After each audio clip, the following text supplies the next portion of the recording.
L'apôtre Paul écrit: « Mes frères, nous ne voulons pas que vous ignoriez l'affliction qui nous est survenue en Asie et dont nous avons été accablés excessivement et au-dessus de nos forces, en sorte que nous avons été dans une grande perplexité, même pour notre vie, et nous nous regardions nous-mêmes comme étant condamnés à mort, afin que nous n'eussions point de confiance en nous-mêmes, mais en Dieu qui ressuscite les morts. » 2 Corinthiens 1, 8, 9.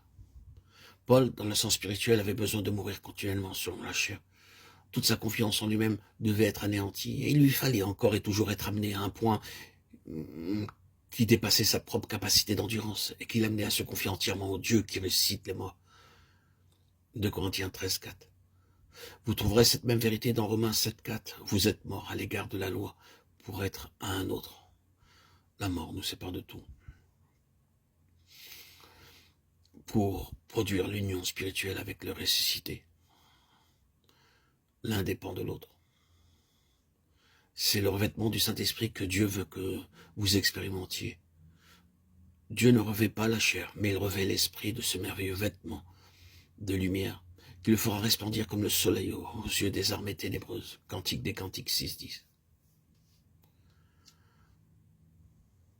Le revêtement dont nous avons besoin actuellement est celui de l'esprit, par l'armure de lumière, de façon à ce que nous puissions vivre, nous mouvoir, agir, travailler dans les profondeurs de notre esprit selon les voies de Dieu et à son point de vue. Étant mort selon la chair, il faut que cette mort soit continuelle, car cette division profonde entre l'âme et l'esprit ne se fait pas d'un seul coup.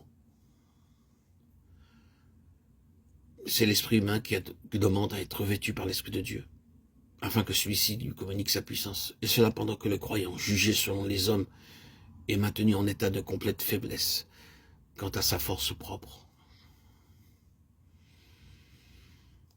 La parole de Dieu est l'arme dont Dieu se sert pour ce travail. La parole de Dieu est vivante et efficace, plus pénétrante qu'une épée à 2 tranchants. Elle atteint jusqu'à la division de l'âme et de l'esprit. Hébreux 4, 12. Sur le calvaire, la chair a été crucifiée, mais c'est la parole de Dieu qui demeure et travaille en nous, qui sépare l'âme de l'esprit. Une des facultés de l'âme est l'intelligence.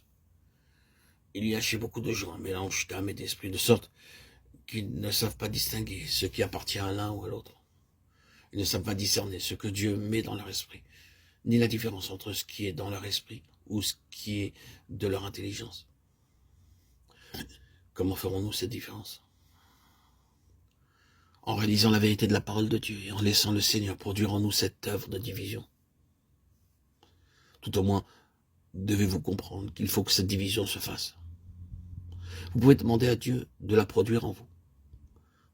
Si vous ne pouvez pas faire la différence de ce qui entre dans votre entendement et de ce qui vient de Dieu dans votre esprit, demandez-lui simplement de vous l'enseigner, car le Saint-Esprit vous enseigne toutes choses.